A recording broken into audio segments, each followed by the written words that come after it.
ఈ మానవ హక్కుల ఘోషణ పత్రం మానవాళికి ఒక వరం, ఇదో విజయం. అలాంటిది ఇది నిరోధించాలనుకున్న కృత్యాలు, ఘోరాలు ఇంకా ఎందుకు జరుగుతున్నాయి? అంటే it is for sure it's a moral achievement అండి. The universal declaration of human rights, the concepts of human rights. But human rights అన్నవి ఒక లీగల్ మెకానిజం లేకుండా ఇంప్లిమెంట్ అయ్యే అవకాశాలు తక్కువ. ప్రపంచవ్యాప్తంగా ఈ లీగల్ మెకానిజమ్స్ అన్నవి they are still not in place. So this is the first reason why it is not widespread. రెండవది ఏంటంటే మానవ హక్కుల concept is a cultural achievement, not simply a legal achievement. It is a moral standard. మరి దానిలో ఉన్న మొరాలిటీని అందరూ recognise చేయాలి అని అంటే it takes time, it takes adjustment in culture, it requires political ideology to adopt itself. ఉదాహరణకి మీరు సౌదీ అరేబియాని తీసుకుంటే, సౌదీ అరేబియా రాజుగారు ఆ ఘోషణా పత్రాన్ని నేను సంతకం పెట్టను అని డిక్లేర్ చేశాడు. ఎందుకు అనంటే మతాల మార్పిడిని ఒప్పుకుంటుంది ఈ డిక్లరేషన్, కానీ నా మత ప్రకారం నా మతస్థులు మతాన్ని మారటానికే వీల్లేదు. నిజానికి మా రిలీజియస్ టెక్స్ట్ ప్రకారం ఎవరైనా మతం వదిలేసి ఇంకో మతం పుచ్చుకుంటే వారిని చంపేయాలని కూడా ఉంది, కాబట్టి నేను ఒప్పుకోను అని సౌదీ అరేబియా రాజుగారు చెప్పడం.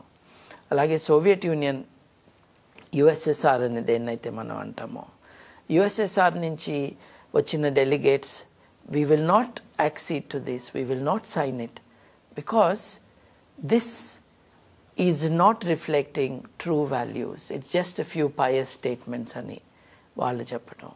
ఇట్లా 8 దేశాలు సంతకాలు కూడా పెట్టలేదు. అక్కడ నుండి ఇవాళ మనం almost all countries have now acceded to it. It is a cultural change, it is a moral improvement in how things are. Tradition, culture, religion, political ideology, ఇవన్నీ కూడా they are hindrances for the development of a true human rights culture. నిన్న మొన్నటి వరకు మనం బాధ్యతల యుగంలో ఉన్నాం.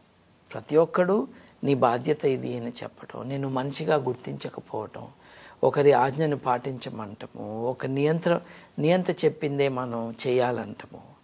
అక్కడ నుండి బాధ్యతలు లేదు, స్లేవరీ ఉన్న, మెంటల్ అండ్ ఫిజికల్ స్లేవరీ ఉన్న సమాజాల నుండి మనం ఇవాళ హక్కుల రాజ్యంలోకి వచ్చాము. ఈ హక్కుల రాజ్యం వైడ్ స్ప్రెడ్గా అందరికీ అవైలబుల్గా ఉండటానికి ఇట్ విల్ రిక్వైర్ టైం.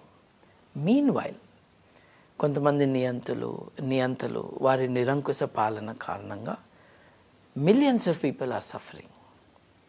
అప్పుడప్పుడు అక్కడక్కడ వారు చేస్తున్న ఆకృత్యాలన్నీ బయటకు రావటం, యుఎన్ హ్యూమన్ రైట్స్ కౌన్సిల్లో అవి ఎండగట్టడం, అలాగే international tribunals, war crimes tribunals జెనోసైడ్ని ఇన్వెస్టిగేట్ చేయడానికి, ఇవన్నీ వచ్చిన కారణంగా కొంతమంది తప్పు చేసిన వాళ్ళకి పనిష్మెంట్ లభిస్తుంది. రెండో ప్రపంచ యుద్ధంలో జరిగిన ఘోరాలకి న్యూరెన్బర్గ్ ట్రయల్స్ ద్వారా సంవత్సరంలోనే జస్టిస్ రావటం జరిగింది. ఆ తర్వాత ఇటీవల కాలంలో యుగోస్లావియా కావచ్చు, సియరా లియోన్ కావచ్చు, అక్కడ ఉన్న దేశాధ్యక్షులు సావరెన్ ఇమ్యూనిటీ డిఫెన్స్ని ఆఫర్ చేయకుండా, అంటే నా దేశం నా ఇష్టం అని చెప్పడానికి వీలు లేకుండా వాళ్ళందరినీ కూడా ట్రై చేయటం జరిగింది.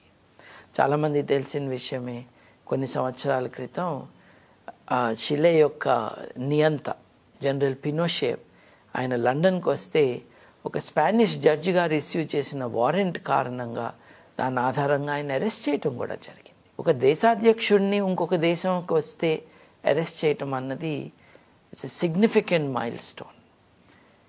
Justice denied in one place is justice denied and threatened everywhere అన్న కాన్సెప్ట్. అఫ్ కోర్స్ వేరే కుంటి సాకులు చెప్పేసి ఆయన ఆరోగ్యం బాగాలేదని ఆయన మళ్ళీ జాగ్రత్తగా ఆయన దేశాన్ని పంపించేశారు. But the first steps have been taken. Robert Mugabe పైన కేసులు వేయటం, అలాగే ఇరాన్ ఇరాక్ యుద్ధాల్లో ఎవరైతే రెస్పాన్సిబులో వారిని ట్రై చేస్తామని ఒక రిజాల్వ్ని ప్రకటించటం, ఇరాక్ యుద్ధంలో వేరియస్ ఇల్లీగల్ థింగ్స్ చేశారు అని టోనీ బ్లేర్ని, జార్జ్ బుష్ జూనియర్ని ట్రై చేయాలనే డిమాండ్స్ రావటం, ప్రజల నుండి రావటం. అంటే ఎవరో అన్యాయం చేశారు, వాళ్ళని మనం పనిష్ చేయాలి అన్న ఒక రిజాల్వ్ ఏదైతే ఉందో దట్ టెల్స్ అస్ సంథింగ్. అట్లాగే మానవ హక్కులు అంటే కేవలం సివిల్ లిబర్టీస్ కాదు, ఆకలి కూడా మానవ హక్కులకి సంబంధించిన విషయమే. దారిద్ర్యం కూడా ఆకలికి లింక్ అయి ఉన్న మానవ హక్కులకు సంబంధించిన విషయమే. Health for all is a human rights matter. హెల్త్ని కూడా ప్రొటెక్ట్ చేయాలి, అందరికీ ఎడ్యుకేషన్ ఇవ్వాలి. అది చేయని దేశాల్లో మానవ హక్కుల ఉల్లంఘనే జరుగుతుంది అని వాళ్ళు రికగ్నైజ్ చేయటం. So we are significantly higher than where we were 100 years ago.